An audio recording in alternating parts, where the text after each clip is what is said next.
Welcome to All This Math. This is Professor Parker, and tonight what I want to discuss is the infamous consecutive integer problem. Well, actually, in this example, we're dealing with the consecutive even integer problem. All right, but once I explain this, I hope that you walk away from this knowing how to approach any consecutive even integer problem, any consecutive odd integer problem, any consecutive integer problem. All right. First off, what's an integer? An integer is a number that has no fraction part, has no decimal part. So a number like the counting numbers 1, 2, 3, 4, 5, 6, 7, 8, 9, and so on. The number 0 is also an integer, and also the opposites of all the counting numbers. So all like -1, -2, -3, -4, -5, and so on. Those are integers as well. So that's what we're dealing with. No decimals, no fractions. All right. Consecutive, one after the other, like days of the week, consecutive days of the week. Sunday, Monday, Tuesday, Wednesday, Thursday, Friday. Consecutive. Consecutive numbers. 1, 2, 3, 4, 5, 6, 7, 8, 9. Those are examples of consecutive integers. Consecutive even integers. 2, 4, 6, 8, 10, 12, 14, 16, so on. Consecutive odd integers. 1, 3, 5, 7, 9, 11, 13, 15, 17, so on. Those are all consecutive. All right, so let's read this question. Well, actually, let's read this problem. Find two consecutive even integers whose sum is 126. So there are a lot of important terminology, or there is a lot of important terminology in this problem. So the word consecutive is important. The word even is important. The fact that they're integers is important. And this word sum is important. All right? Because all of this information is going to help us to establish what our equation should look like. Because we're going to take this information right here and we're going to translate it. Yes, I said translate, because mathematics is a language in and of itself that we have to understand in order to be successful and be able to protect ourselves in a society where people are constantly being exploited and oppressed. All right? So we want to be able to take this sentence, which is in the English language, and convert it or translate it into math language. So whenever you deal with a consecutive integer problem, you want to create expressions to represent those integers that you don't know yet. So for example, let's say we got two consecutive even integers, right? They're consecutive. So there's a first and there's a second, all right? So on your paper, you will write down first integer, all right? First integer. Okay? Now, how am I going to represent the first integer? I pick any variable you want. Let's just use x. That's what we typically use in algebra. We use x. All right? First integer, we use x. Now, the second integer, write that on your paper. Now, if it's a consecutive even integer, the difference between the first integer and the second one is going to be 2. Because remember, when we count by twos, 2, 4, 6, 8, 10, we're adding 2 to the previous number. 2 plus 2 is 4. 4 plus 2 is 6. 6 plus 2 is 8. 8 plus 2 is 10, right? Even if we were doing the odds, 1 plus 2 is 3. 3 plus 2 is 5. 5 plus 2 is 7. 7 plus 2 is 9, right? So if the first integer is x, I know that the second integer, I could represent that with x plus 2. So if my first integer is represented with the variable x, my second integer is represented with the expression x plus 2, right? Again, why does that make sense? Think about it like this. Let's do trial and error. What if the first integer was a 4? The next integer would be a 6 if you count them by twos, because we're talking about consecutive even integers. 4, the next integer will be 6.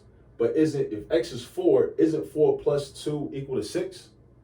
Yeah. So that's why it should make sense for the first integer to be x and the second integer to be x plus 2. Now that we got these expressions, now we can hook up our equation.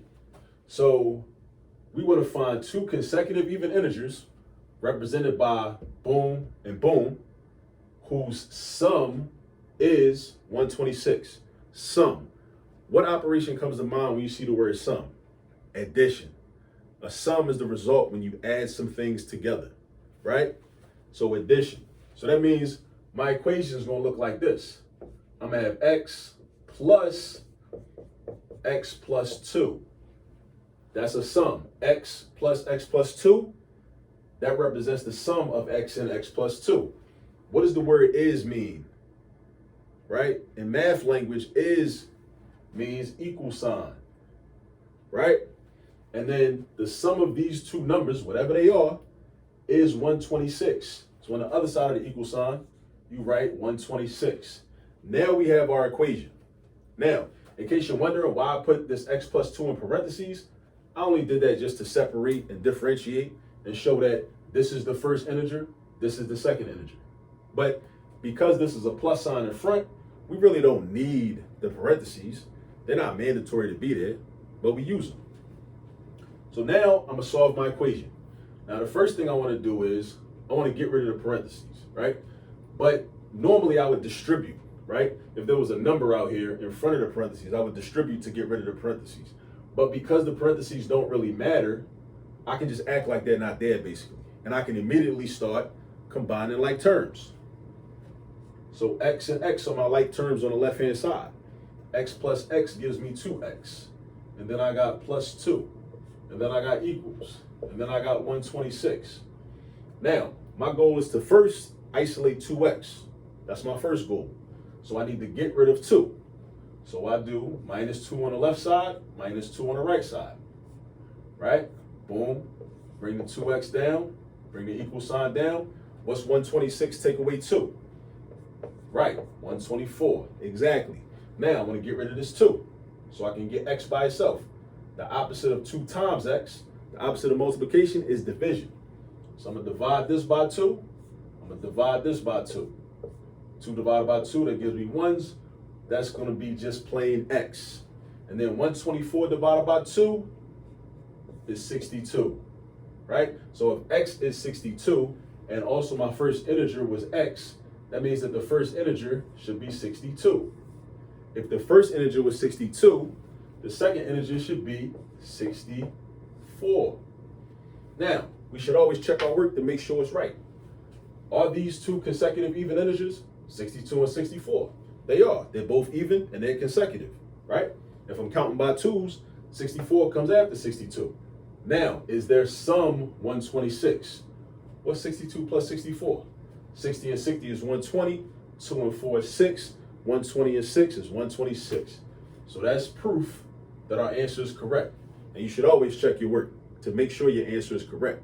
That way you don't have to rely on another person to validate you and ensure that your answer is correct. It's your answer, check your answer. So you can be empowered and you can know that your work is tight. All right? So, yeah, this is how we do a consecutive even integer problem. They get more complex than this, right? This is kind of light. This is like a light example. They do get more complex than this, but if you just understand the fundamental concept of how to set up your expressions to represent each of the integers, and then if you know how to translate the sentence you're given into an equation, and you can follow along with the language and the problem and translate it into an equation, you'll be straight. You'll be straight. But these problems do take practice though. So you got to practice. You can't just like look at one video of somebody doing one of these problems and think, oh, I'm a master at this now. No, you got to actually, get your hands dirty and really go in and like practice some of these problems over and over and over again. That's how you get good at anything. You know what I'm saying? All right. So that's that. Consecutive even integer problems. Go home and practice. Do some on your own. Go to the All This Math YouTube channel. Like, subscribe, tell a friend to tell a friend. Peace.